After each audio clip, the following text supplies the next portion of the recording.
नमस्ते दोस्तों, स्वागत है आप सभी के आपके अपने YouTube channel Aradhana and blogs पे। दोस्तों, आप सभी कैसे हैं? तो आशा करती हूँ कि आप सभी अच्छे होंगे, स्वस्थ होंगे। दोस्तों, आज की वीडियो में हम सावन सोमवार व्रत की कथा को श्रवण करेंगे। तो चलिए दोस्तों, कथा को सुन लेते हैं। दोस्तों, एक समय की बात है, किसी गांव में एक माँ और बेटा रहते थे। दोनों मजदूरी करके अपना गुजर बसर कर रहे थे। एक बार उस औरत ने सोचा कि अब मुझे अपने बेटे का विवाह करवा देना चाहिए और उसने अपने बेटे का विवाह करवा दिया। उसकी बहू बहुत ही सुंदर और संस्कारी थी। वो प्रातःकाल जल्दी उठकर भगवान भोलेनाथ और माता पार्वती की पूजा किया करती थी और कथा सुनती थी। इसके बाद घर का काम जैसे कि झाड़ू, पोंछा, खाना बनाना, बर्तन धोना इत्यादि काम भी पूरे मन से किया करती थी। के विवाह होने के कुछ महीनों के बाद ही सावन का महीना आ गया। उसने सोचा कि इस सावन के महीने में क्यों न मंदिर जाकर शिवलिंग की पूजा आराधना की जाए और वहीं पे कथा सुनी जाए। इस बात को वो अपने सास से बोली तो उसकी सास ने ऐसा करने से उसको मना कर दिया। सास बोली कि घर में ही पूजा पाठ कर लिया करो, क्योंकि मंदिर जाओगी तो बहुत ज़्यादा समय लग जाएगा।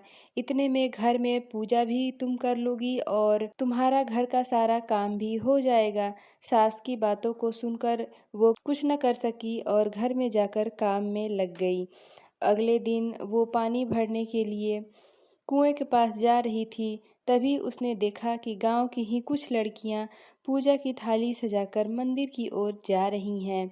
उसने लड़कियों से पूछा कि आप सब कहाँ जा रही हैं? लड़कियों ने कहा कि सावन का महीना शुरू हो गया है, हम सभी शिवजी के मंदिर जा रहे हैं।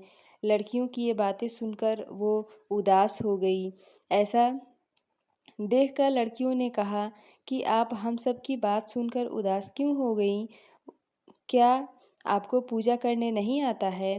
वो बोली कि नहीं, ऐसा नहीं है। भगवान शिव तो मेरे आराध्य हैं, लेकिन मेरी सास मंदिर में पूजा करने के लिए नहीं जाने देना चाहती।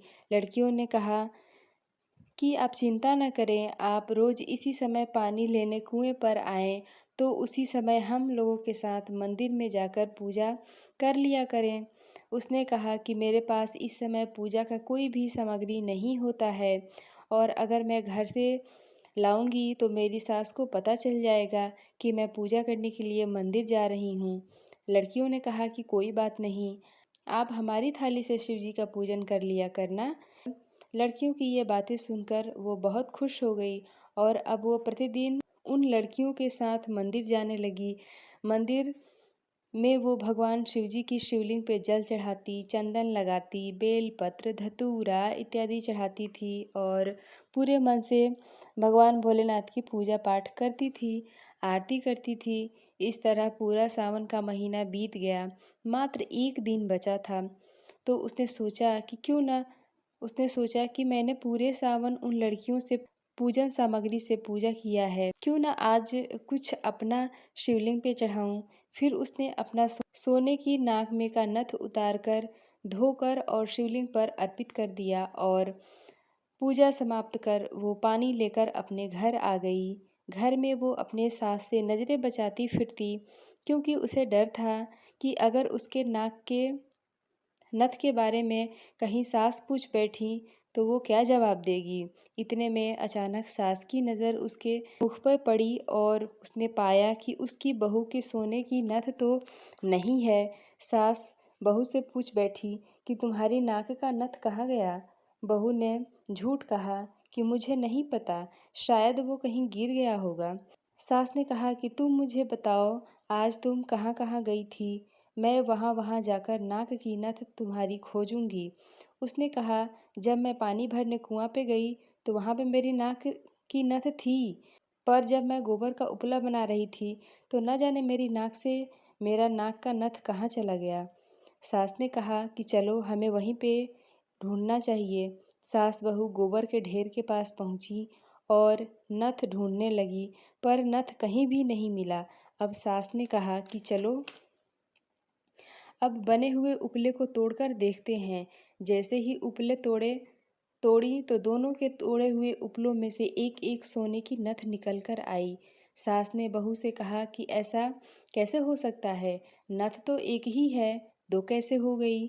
अब दोनों सास बहू कुछ और उपले तोड़े, सब उपलों में से एक एक सोने की नथ निकलने लगा।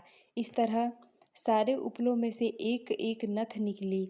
ये सब देखकर सास घबरा गई और बहू से पूछी कि ऐसा कैसे हो सकता है।